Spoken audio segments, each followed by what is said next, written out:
Kingdom merging is starting soon in Rise of Kingdoms. This mail was just sent out in game a couple of hours ago, so today we'll go over everything you need to know, and I'm going to give you guys my thoughts and opinions on everything. But first, what's going on, guys? Cheers. Before we begin, of course, as you guys know, I am a partnered creator with Rise of Kingdoms, which means they support a few videos on the channel every single month. So go ahead, subscribe to the channel if you want more raw content, and drop a thumbs up. Helps out the channel a ton. All right, now this was actually announced a very long time ago. Kingdom merging has been on the radar for a minute now. We knew that it would come in the form of a sort of kvk, but we didn't really know much, and we also didn't know when. So I guess we're gonna learn more details here, because it says that the launch of our first Kingdom merger stories will be during the August 18th round of Season of Conquest story registration. Please note that the Kingdom merger story will only be available to kingdoms that meet the requirements, and not all qualifying kingdoms will gain access to the story at the same time. So just because you qualify to merge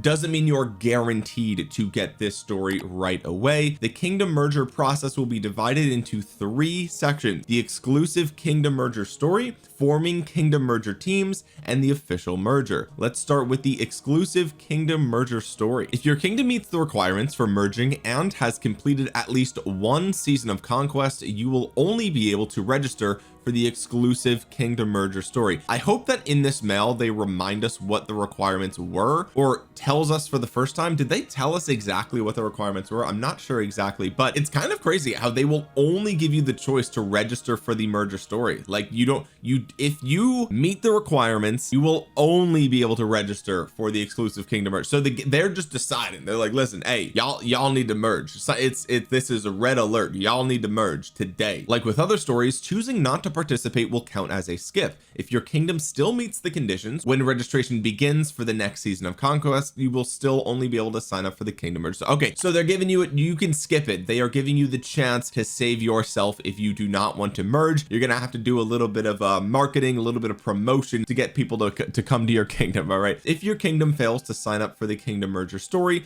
it will not enter into a by-election. Special rules for the Kingdom merger story: there will be no vote on whether or not to accept the matchup. There will not be a go down in history event. Wow. The difficulty of certain chronicles chapters will be reduced. That's good, right? Because obviously if you're merging, if your kingdom is, let's just be real, if your kingdom is dying, then you probably don't have that many active fighters, not that many active players, and so you're probably just not going to be able to do a lot of the chronicles that you need to do in time. Forming Kingdom merger teams: before the end of the Lost Kingdom, all kingdoms in the Kingdom merger story will enter the team up process, divided into 2 stages. Team formation: during this stage, your kingdom can create a team and invite other kingdoms, or it can join an existing team. The kingdoms in this team will later be merged into a single kingdom. Auto adjustment: at the end of the team formation stage, if there are kingdoms that haven't found a team, or teams that do not meet the requirements, the system will attempt to automatically adjust the teams. Each team must have between 3 to 6 kingdoms.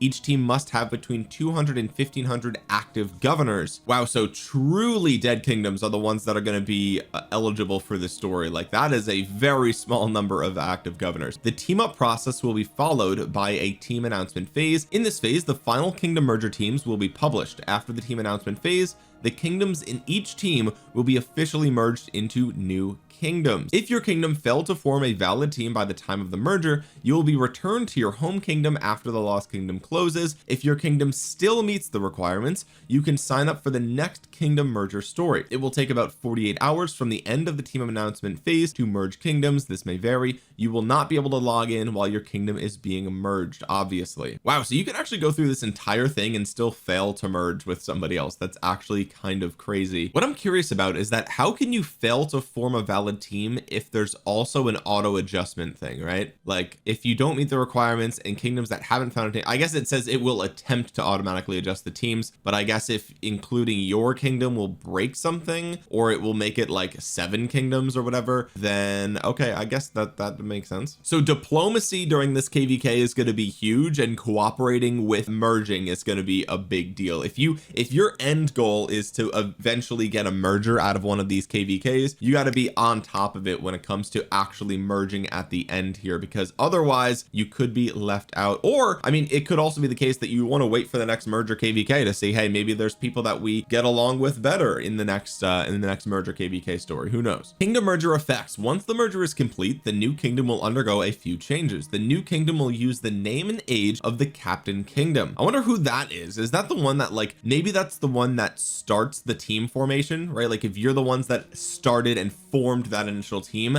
and it ends up going through, maybe you're the captain kingdom here, or maybe it's just the strongest or something. Kingdom map will be fully reset. Strongholds will be reverted to not open and must be unlocked again via the Kingdom Chronicles. Occupying a reset stronghold for the first time will earn you first occupation rewards. Oh, that's pretty cool. By default, the kingdom overview page will display the info of the captain kingdom, but you'll still be able to view the historical info of all member kingdoms. Oh, that's really good. I like that. So we're not completely erasing them from history. It's still going to be here in some form or fashion. The merged kingdoms will be moved to a new kingdom chat channel. All kingdom titles will be reset. Of course, many events will inherit their history from the captain kingdom, but you'll still be able to view the historical info of all member kingdoms. That's also very good. All recruitment plaza posts from the merged kingdoms will be deleted. The new kingdom's power cap for same season migration will be reset. Is that migration? The special migration points from the merged kingdoms will be combined up to 100. The vacation permits of the merged kingdom will be combined up to 40. Your new kingdom will temporarily have the highest possible vacation permit storage limit 3 months after the merger. On the first of the month, your new kingdom vacation storage limit will be recalculated based on okay, that's an oddly specific. If your kingdom storage limit's reduced, any vacation permits will be lost. Okay, the new kingdom won't enter lost kingdom registration for at least 14 days. The number of times the kingdom can skip store registration will be reset. That makes sense. All kingdom leaderboards will be recalculated. Of course, after the merger, alliances in the merged kingdoms will be adjusted. Alliances from the original kingdoms will be carried over. If you were in an alliance, you will still be in that alliance after the merger. Okay, that's good, because obviously people get like crystal chests and things like that, so that's also really good. All of your alliances center fortresses, flags, and resource centers will be cleared from the map. The resources used to construct these buildings will be returned to your alliance. That's crazy. So your alliance is going to stay intact, but you're going to lose all the territory. I guess that makes sense though, because now you're sharing the space with other people, so you're gonna have to redesign the map, which means great news, folks. You're going to go ahead and get to build in home kingdom again, which is going to be a lot of fun. Although at least now we have the flag planning feature, which is good. After the merger, the first time you log in after the merger, your city will be teleported to a random spot in a starting province. You will also receive a 24-hour peace shield. If you were in an alliance before the merger, you will still be in that alliance. Okay, what about alliances that were in other kingdoms? I guess those are going to stay as well. Okay, after the merger, any characters in the new kingdom who meet all of the following requirements will be deleted and removed from the map. If your city hall is below level 3, you have not logged in for 360 days straight, and the character has not made any in-game purchases. Wow, so they are just going to absolutely nuke all of the people that logged in. They tried Rise of Kingdoms for 2 minutes and then they quit the game. They're all getting absolutely nuked to oblivion, ladies and gentlemen. Honestly, this is a long time coming. I feel like there's probably like just so many of these accounts that are just clogging up the servers that we just get them out of here. Just get them out of here. An event called Fates Intertwined will be launched in the new kingdom. During the event, alliance flag construction speed will be increased by 200%. That's really good. This is what I was just thinking. I was like, man, people are gonna have to rebuild their whole kingdom, the whole alliance setup. It's gonna be kind of crazy. Your alliance's member limit will remain the same as before the merger. After the event ends, your alliance's member limit will be recalculated based on the number of alliance flags it owns. There will be no alliance flag requirement when signing up for the Ark of Osiris battlefield. Okay, that's good. See in game for events and mechanics not specified here. We will continue to monitor governor feedback and data as we work to refine the kingdom merger process. We appreciate your patience and understanding. Thank you for supporting Rise of Kingdom. So that is it, folks. They don't actually say what the requirements will be to merge kingdoms, and it's possible that they've mentioned them before, and if they did, let me know in the comments what they actually were, because I know that they've talked about this, right? I know that they've talked about kingdom mergers, they've talked about merger kvks. They may have mentioned the requirements for merging in the past, but I just can't remember what they are. But clearly this is going to be focusing on really dead kingdoms, okay, like real dead ones. So honestly, guys, I think this is really good. I think that this is really good for the game. Honestly, the truth is that we probably should have had kingdom mergers, I mean, 2 years now, maybe a little bit more. Like there's been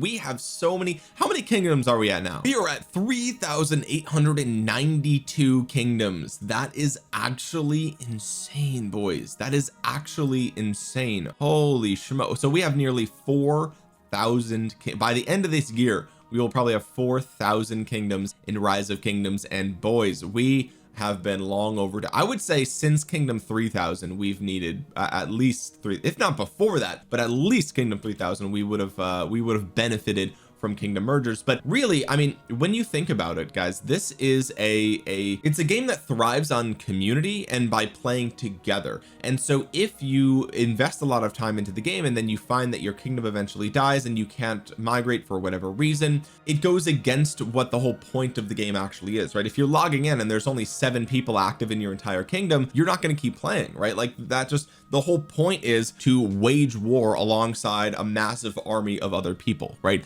And so if your kingdom is just functionally unable to even do that, then you need to merge, right? Like again, this is, I think that there are some people that might get a little bit disappointed by this because, you know, it might erase a little bit of history, and, you know, maybe they like being in a dead kingdom because they can always win the mightiest governor events or something like that. Like I know there might be a small handful of people that don't like this, but for the health of the game, this is one of those things where the needs of the many outweigh the needs of the few, right? And what is best for the entire health of the game is to have as many active kingdoms as possible, right? And so if you've got 5 kingdoms and all of them only have, you know, 100 active players, 200 active players, well, it's probably better for all of them if they are all in the same kingdom. Now, this is obviously going to raise concerns about civil wars possibly happening afterwards, and if these players are going to get along with one another, there might be language barriers because some kingdoms might be more of one language and one, you know, type of country or region or whatever than others, right?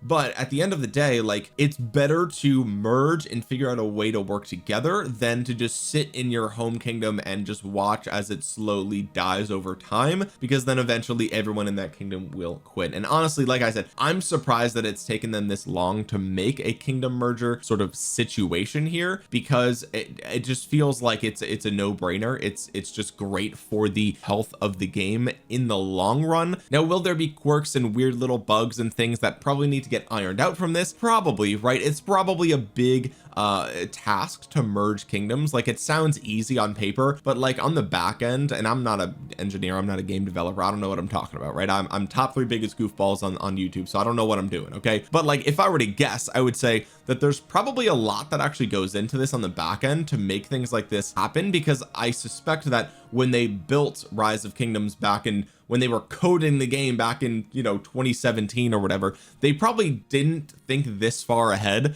like, oh yeah, the game's going to get so popular for so many years in a row that we're going to have kingdom mergers at some point, and we're going to need a way to do that easily, right? Like they probably didn't really plan for this. They probably were just trying to build a good game, right? And so, you know, I suspect that there are things on the back end that they have had to work really hard at to make this possible. And so I there's probably going to be some hiccups. It's probably not going to be perfect. They're probably going to adjust this, right, as things go on. But at the end of the day, I think that this is the first step in the right direction for saving a lot of these smaller kingdoms that just can't do enough marketing to get themselves out of a tiny little tight-knit group of people. And there's nothing wrong with a tight-knit group of people, but obviously when you have 4,000 kingdoms, you don't need 3,000 kingdoms of tight-knit communities, right? Like we can all agree that this is probably an overall net positive for the game. Again, even though there's probably going to be some you know, wrinkles to iron out, I think overall this is a step in the right direction. And as you guys know, I'm often a proponent of things that are the best for the long-term health of the game, right? Like, if they're going to improve the early game, that's something that I would like to see. I want to see them focus more on the early game than the late game, right? You and I know that, you know, we've been playing the game for years, and so we're going to keep playing and we're going to keep enjoying the season of conquest and whatever the new commanders are and all that sort of stuff, right? But the focus on the early game is what I like the most. That's another reason why I liked the remastered graphics so much, because that's just more appealing to new players, right? So more focus on new players and more focus on the health of the game in the long run and things like this, all fantastic things, great signs for the future of Rise of Kingdoms, to be honest with you guys. The developers are really cooking with this, really happy to see this type of thing, right? Because there are lots of games,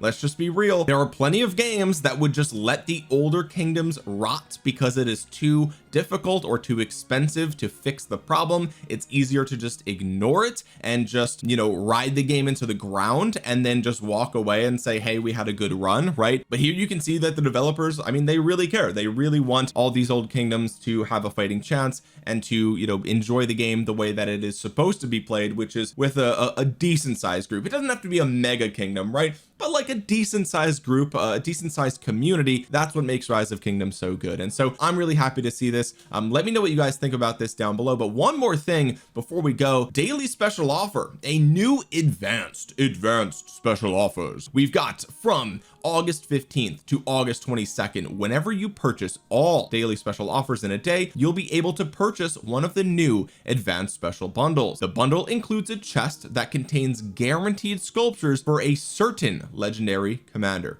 Thank you for supporting Rise of Kingdoms. This is you boys, you got to give me more than this. You talked about this in the updates. Now you're sending out a mail for it. What is it? Who is this? A special legendary commander? Is this a new legendary commander, or is this just a legendary commander of your choosing? I suspect it's just of your choosing, right? Like for me, I have Gorgo picked for my daily special offer. Am I going to get guaranteed sculptures of Gorgo as well? Like what is, who is this? What is certain? Why are you saying a certain commander? That's bizarre. It feels weird. Also, if you guys didn't know, the two new season 2 ranged commanders are now in the daily special offer. So if you don't have them recruited, and you do, you can come in here and you can buy them from the daily special offer. I'm not really that interested. Obviously I would like to summon them just so that way I can get the $5 bundle that pops up, but like really I'm not in a rush. Anyway guys, that's gonna do it for today's video. Just wanted to touch on the new kingdom mergers starting soon. Like I said before, let me know in the comment section below what you think about kingdom mergers. Do you think there's any big flaws that you can see coming down the pipeline? Let me know in the comment section below, and while you're down there, drop a thumbs up on the video. It really helps out the channel a ton. Consider subscribing to the channel if you're new around here, and click the bell to be notified the next time I upload a Rise of Kingdoms news. And with that being said guys, thank you so much for watching. This has been Omniarch. I'll talk to you guys again soon. Peace.